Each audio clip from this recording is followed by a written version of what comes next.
आलिशान कार आली, रस्त्यावर थांबली, चोरी करून पळून गेले.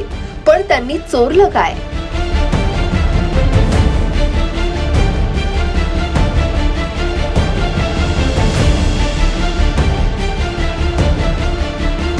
तुम्ही चोरीच्या अनेक घटना पाहिल्या असतील, ऐकल्या असतील, पण वर्ध्यात घडलेली ही घटना ऐकून तुम्हालाही धक्का बसेल.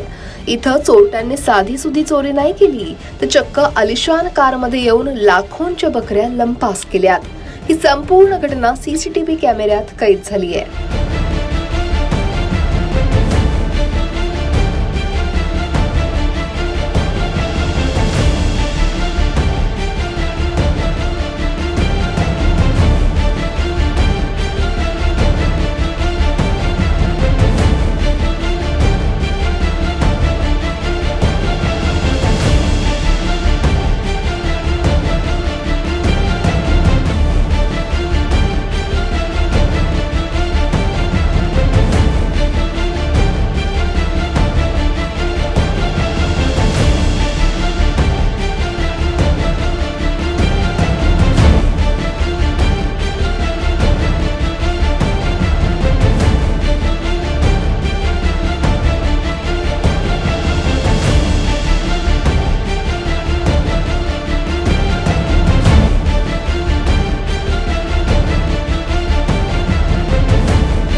वर्ध्याच्या सिंधी रेल्वे शहरात सध्या चोरट्यांनी अक्षरशः धुमाकूळ घातलाय.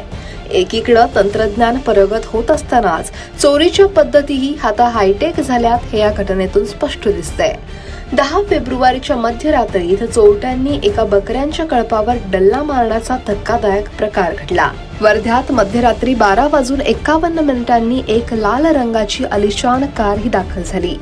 सीसीटीव्ही फुटेजमध्ये स्पष्ट दिसतंय की या कारमधून 4 ते 5 अज्ञात व्यक्ती खाली उतरतात आणि काही बकऱ्या या आपल्या गाडीत कोंबतात. त्यांनी मोठी मशीद परिसरात शुभम निमजे यांच्या 3 बकऱ्या, ज्याची किंमत अंदाजे 45,000 रुपये, त्या लंपास केल्या. त्याच रात्री इरफान काजी प्यारू शेख यांच्याही 2 बकऱ्या, ज्यांची किंमत 30,000 रुपये, त्याही गाडीत कोंबून चोरट्यांनी पळवून नेल्या. एकाच रात्रीत तब्बल 75,000 रुपयांचं पशुधन हे लंपास झालं. याच टोळीनं त्या रात्री पळसगाव मार्गावरच्या वसंता बावणे यांच्या गोठ्यातील 2 बैल चोरण्याचा प्रयत्नही केला. मात्र सुदैवानं काही कारणास्तव त्यांचा हा प्रयत्न फसला आणि बैल वाचले. या घटनेमुळे मात्र एक गोष्ट समोर आली आहे की आता चोर सुद्धा बकऱ्या चोरण्यासाठी आलिशान गाड्यांचा वापर करतायत. मात्र आता चोरट्यांनी आलिशान कारचा वापर का केला असावा असा प्रश्न निर्माण होतोय. कारण कोणालाही संशय येऊ नये याची पूर्ण काळजी या चोरट्यांनी घेतल्याची दिसतीये. कुणी विचारही करणार नाही की महागड्या गाडीतून येणारे लोक हे बकऱ्या चोरतील. आधुनिकतेत चोर सुद्धा आधुनिक पद्धतीनं चोरी करून पशुधनाची चोरी करतायत आणि त्यामुळं पशुधन पाळणाऱ्यांमध्ये चिंतेचं आणि दहशतीचं वातावरण निर्माण झालंय. या धक्कादायक घटनेप्रकरणी सिंधी रेल्वे पोलीस स्टेशनमध्ये तक्रार दाखल करण्यात आली आहे.